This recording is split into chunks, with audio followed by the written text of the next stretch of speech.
नमस्ते। आज हम एक बहुत ही खास जगह की गहराई में उतर रहे हैं, वैद्यनाथ धाम, जो देवघर झारखंड में है। जी हाँ, ये भारत के 12 ज्योतिर्लिंगों में से एक है।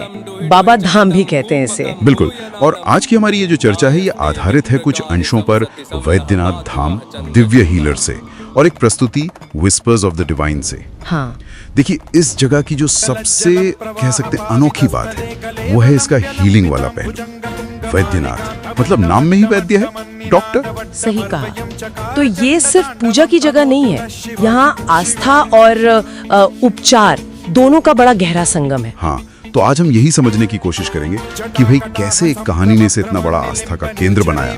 इसकी ये जो हीलिंग पावर्स की बात होती है, उसका क्या राज है। और वो जो श्रावण मेला होता है, बाप रे, तब कैसा माहौल होता है वहाँ। और पता है दिलचस्प बात क्या है, यहाँ शिव का सिर्फ वो मतलब संहारक वाला रूप नहीं है। अच्छा। हाँ, बल्कि उनका जो करुणामयी हीलिंग वाला पहलू है, वो यहाँ उभर कर सामने आता है। ये इसे काफी खास बनाता है। तो फिर कहानी से ही शुरू करते हैं, जो इसकी जड़ में है। ये लंका के राजा रावण से जुड़ी है ना। शिव के बहुत बड़े भक्त थे वो, अनन्य भक्त। उन्होंने तो बहुत ही कठोर तपस्या की थी शिव जी को प्रसन्न करने के लिए कैलाश पर। हाँ, मैंने सुना है कि वो अपने 10 सिर काटने को तैयार हो गए थे। जी हाँ, बिल्कुल। और उनकी भक्ति देखकर शिव जी प्रसन्न हुए और उन्होंने रावण से वरदान मांगने को कहा। और रावण ने क्या मांगा? रावण ने कहा, मुझे आप ही चाहिए, मतलब शिव जी का प्रतीक, एक लिंग जिसे वो लंका ले जा सके। अच्छा, और शिव जी मान गए? मान तो गए, पर एक शर्त थी। शर्त क्या थी वो? शर्त ये थी कि इस लिंग को लंका पहुंचने से पहले कहीं भी जमीन पर नहीं रखना है। अगर रख दिया तो ये वहीं स्थापित हो जाएगा, फिर हिलेगा नहीं। ओहो, और यहीं से कहानी में ट्विस्ट आता है। सही, देवताओं को चिंता हो गई। हाँ बिल्कुल, उन्हें लगा कि अगर शिव जी रावण की लंका में चले गए तो रावण तो अजेय हो जाएगा, दुनिया का संतुलन बिगड़ सकता है। तो फिर क्या किया उन्होंने? तो भगवान विष्णु ने एक कह सकते हैं लीला रची। वो एक ग्वाले का वेश धरकर रास्ते में खड़े हो गए। ग्वाले का? हाँ, और उसी समय रावण को जोर से लघु शंका लगी। अब लिंग को जमीन पर रख नहीं सकते थे, तो उन्होंने उस ग्वाले यानी विष्णु जी को पकड़ने के लिए दे दिया। और विष्णु जी ने? उन्होंने जानबूझकर थोड़ी देर बाद लिंग को वहीं देवघर की धरती पर रख दिया। ओहो। जब रावण वापस आए तो देखा लिंग तो जमीन पर रखा है। उन्होंने उठाने की बहुत कोशिश की, पर वो टस से मस नहीं हुआ, अचल हो गया। और वही पवित्र लिंग आज वैद्यनाथ ज्योतिर्लिंग के रूप में पूजा जाता है। कमाल है जी। पर ये वैद्यनाथ नाम कैसे पड़ा? इसका भी कनेक्शन रावण से ही है शायद। हाँ, एक और कथा है इससे जुड़ी हुई।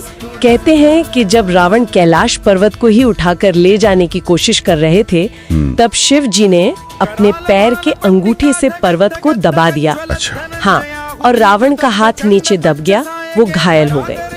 तब शिव जी ने खुद एक वैद्य का रूप लिया और रावण का इलाज किया। अरे वाह, तो वैद्य यानी चिकित्सक के रूप में शिव ने इलाज किया, इसलिए वैद्यनाथ। बिल्कुल। और यही बात, जैसा हमारे स्रोत बताते हैं, वैद्यनाथ धाम को अनोखा बनाती है। शिव यहाँ सिर्फ नष्ट करने वाले नहीं हैं, बल्कि वो दर्द, बीमारी, पीड़ा को हरने वाले भी हैं। एकदम सही। ये सिर्फ शारीरिक कष्ट की बात नहीं है, लोग यहाँ मानसिक और आध्यात्मिक शांति के लिए भी आते हैं। तो ये जो स्रोत हैं, दिव्य हीलर और विस्पर्स ऑफ द डिवाइन, क्या ये बताते हैं कि वहाँ वाकई कोई ऐसी ऊर्जा है, या ये पूरी तरह आस्था का मामला है? देखिए, स्रोत ज्यादातर आस्था की शक्ति पर ही जोर देते हैं। जैसे विस्पर्स ऑफ द डिवाइन में बताया गया है कि कैसे लाखों लोगों का जो विश्वास है, वो जो गंगा जल चढ़ाते हैं, ओम नमः शिवाय का जाप करते हैं, हाँ हाँ, उससे एक सामूहिक ऊर्जा बनती है। और भक्तों को लगता है कि यही ऊर्जा हीलिंग का काम करती है। उनका विश्वास कि बाबा उनकी सुन रहे हैं, वही सबसे बड़ी दवा बन जाता है। और ये विश्वास तो श्रावण के महीने में मतलब अपनी चरम पर होता होगा। ओहो, श्रावण मेला, वो तो एक अलग ही दुनिया होती है, जुलाई अगस्त के आसपास। हाँ, मैंने सुना है कांवड़ियों के बारे में लाखों लोग आते हैं। लाखों। और वो भी कैसे? बिहार में सुल्तानगंज से गंगा जी का पवित्र जल लेते हैं अपने कांवड़ में, और फिर वहाँ से देवघर तक 100 किलोमीटर से भी ज्यादा नंगे पैर चलकर आते हैं। हाँ, सोचिए जरा, नंगे पैर इतनी लंबी यात्रा सिर्फ बाबा पर वो जल चढ़ाने के लिए। ये तपस्या ही अपने आप में अद्भुत है। सही में, ये सिर्फ त्योहार नहीं, ये तो आस्था का जैसे एक आंदोलन है। बिल्कुल, दर्द को भक्ति में बदल देने का नजारा। और हवा में बस एक ही गूंज होती है, बोल बम बोल बम। और एक बात जो मुझे बहुत अच्छी लगी वो ये कि वहाँ कोई वीआईपी लाइन नहीं होती, ऐसा सुना है। हाँ, ये बहुत महत्वपूर्ण बात है।